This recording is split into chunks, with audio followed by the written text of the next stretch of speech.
ये तो हम सभी जानते हैं कि आगामी 5 फरवरी को दिल्ली में वोटिंग होनी है। आम आदमी पार्टी और बीजेपी एड़ी चोटी का जोर लगा रही है, लेकिन कांग्रेस भी इनसे पीछे नहीं है। कल कांग्रेस अध्यक्ष मल्लिकार्जुन खड़गे ने एक विशेष टीम का गठन किया है। नमस्कार, मैं पेट्रो सक्सेना। और क्या है ये टीम, क्या होंगे इसके कार्य और क्या होगा इससे कांग्रेस को बेनिफिट, सब कुछ जानेंगे आगे इस वीडियो में। वैसे तो दिल्ली के विधानसभा चुनाव में कांग्रेस काफी दूर नजर आती है, या यूं कहें कि दिल्ली में शीला दीक्षित की सरकार के बाद कांग्रेस हाशिए पर जा चुकी है। मुकाबला सीधे बीजेपी और सत्तारूढ़ आम आदमी पार्टी के बीच है। आम आदमी पार्टी इस समय बड़े बड़े वादे कर रही है, लेकिन जनता उससे पहले से ही त्रस्त है। वहीं बीजेपी दिल्ली में चल रही वर्तमान योजनाओं को आगे भी सुचारू रूप से चलाने की बात अपने घोषणा पत्र में कह चुकी है। बात करें अगर कांग्रेस की, तो कांग्रेस अपने चुनावी घोषणा पत्र में बड़े बड़े वादे तो कर देती है, लेकिन जनता उस पर विश्वास नहीं करती।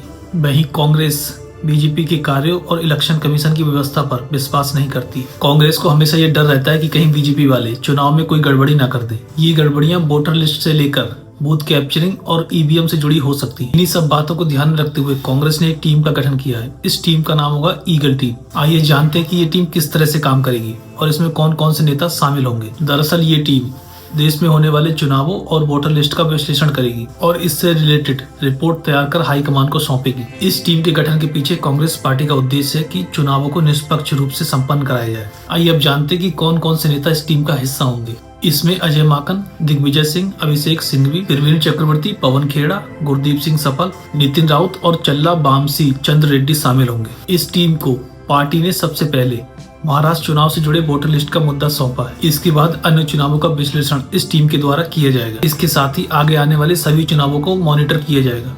आपकी जानकारी के लिए बता दें कि कांग्रेस पहले ही महाराष्ट्र में हुए चुनावों के नतीजों पर अपना संदेह जता चुकी है। कांग्रेस महाराष्ट्र चुनावों में वोटों की हेराफेरी, अचानक मतदान बढ़ जाने और ईवीएम की बैटरी डिस्चार्ज न हो पाने जैसे कई आरोप बीजेपी पर पहले ही लगा चुकी है। राहुल तो हर जगह यही रोना रोते हुए नजर आते हैं कि चुनाव आयोग सत्ता के इशारों पर काम करता है। वह कहते हैं कि देश की चुनाव प्रणाली में पारदर्शिता न होना एक गंभीर समस्या है। राहुल पहले ही महाराष्ट्र और हरियाणा चुनाव की हार के बाद चुनाव आयोग से वोटर लिस्ट की मांग कर चुके हैं, लेकिन चुनाव आयोग इन दोनों राज्यों की वोटर लिस्ट को देने से इनकार करता नजर आया है और चुनाव आयोग ने इस मुद्दे पर अभी तक कोई सफाई भी नहीं दी है। कुछ समय पहले राहुल ने कहा था कि लोकसभा चुनाव और महाराष्ट्र विधानसभा चुनाव के बीच करीब 1 करोड़ वोटर्स बढ़े थे, लेकिन इस संबंध में भी विपक्ष के सवालों का जवाब नहीं दिया गया था। बहरहाल कांग्रेस कितने भी गड़े मुर्दे उखाड़ ले, लेकिन इससे पार्टी का कुछ भला होने वाला नहीं है। अगर इस बार भी दिल्ली विधानसभा चुनाव में आम आदमी पार्टी और कांग्रेस को जीत नहीं मिली तो वह इसका ठीकरा भी बीजेपी और इलेक्शन कमीशन के ऊपर फोड़ देंगे।